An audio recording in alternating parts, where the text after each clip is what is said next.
Hi, my name's Rick. This video series is about me sort of going through my journey with KDP and seeing if I can go from not knowing anything about KDP, which was very much the case 3 months ago, to see if I can get this to become a legitimate sort of side business where I get a regular passive income from it. The thing we're going to be talking about today is niches. Now, niches, just to give you a quick overview, is sort of because Amazon is so saturated with, there's so many things available, everybody uses Amazon, there's so many products, there's obviously so many people already on the KDP platform who can just post and have been posting since it opened in 2018, 2019, around that time.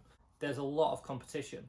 So before making any kind of book, what you are best off doing is choosing a niche. And by niche, I mean, don't go for something that you think will sell just because, let's say, for example, kids unicorn colouring books. Kids love unicorns, but if you searched for unicorn colouring books on Amazon, you're going to find thousands upon thousands of results, which means that no one's going to see your product. It's just going to sit there, it's going to be on some back page of Amazon that no one's ever going to see, and you're likely to never get a sale from it, which is disheartening, especially after putting the work in.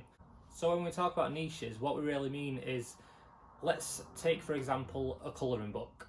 Now, a colouring book is obviously a very broad niche. There's lots of colouring books along lots of different things. So how do you make your book seen?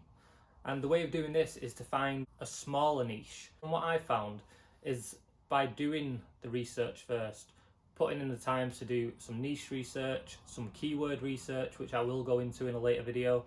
I just wanted to focus on niches today. Is that if you put this time in at the beginning, you've got more chance of succeeding. Anyways, what I'm going to do is I'm going to take you onto the computer. Now, before we go on to it, I will tell you that I use two tools. They're both Chrome extensions. The first one is AMZ Suggestion Expander, and this is great, especially for niche research and keyword research. This just helps you see what people are searching for. Obviously, when you type in on Amazon, it gives you some predictive searches, but this just kind of expands that. It gives you a lot more to choose from. It maybe sends you off in other avenues where you might not have thought of, so it's just a helpful tool in that way. The next is DS Amazon Quick View, and this tool is really handy because it helps you see if the niches that you're searching are actually worthwhile, and the reason for that is it tells you what the BSR is. Now, if you're not familiar with BSR, that's the best sellers rank. Around 300,000 or less is classed as a good bestsellers rank to indicate to you that that's a good niche to produce a book in. So like I said, we'll go over to the computer so I can show you what I'm talking about. So first let's go to amazon.com and type in colouring books. Now we can see that that brings us 80,000 search results. Now if we were to look a little bit further and say colouring books animals, now that's dropped to 20,000, so still far too high, but you can see how it's come down. So if we niche down a little bit further and instead of animals we say colouring books dogs, that's taken us to 6,000, so it's improved, but we still need to go even further because we like to have results less than 1,000 really for a good chance to get seen. So let's try colouring books poodle.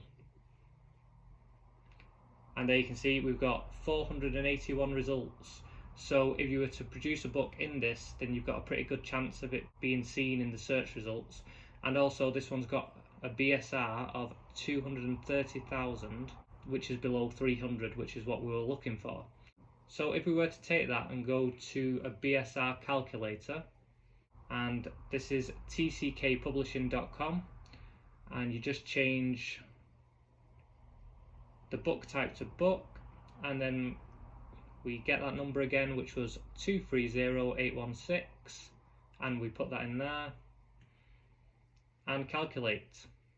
So that tells us that it sells around one book a day with an average of 21 sales per month, which isn't bad really, because if you've got one book making that, it's more realistic to achieve to have a lot of books doing okay than it is to just have one book doing really well.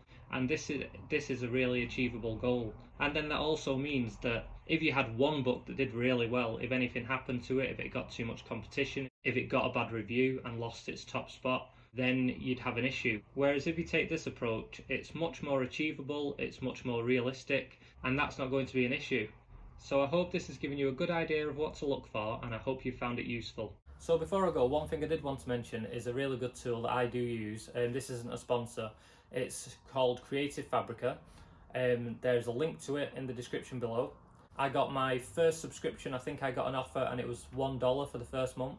And it's just a really helpful site because everything on there is able to use for commercial use. And on the site, you're able to get KDP interiors, you can get interiors for composition notebooks, you can get graphics, you can get vector images, you can even get fonts that you could use on your cover. It's just a really good site, and it's just peace of mind knowing that anything you use from there, it's for commercial use, and then you have that license to keep, so you're just covering your own back.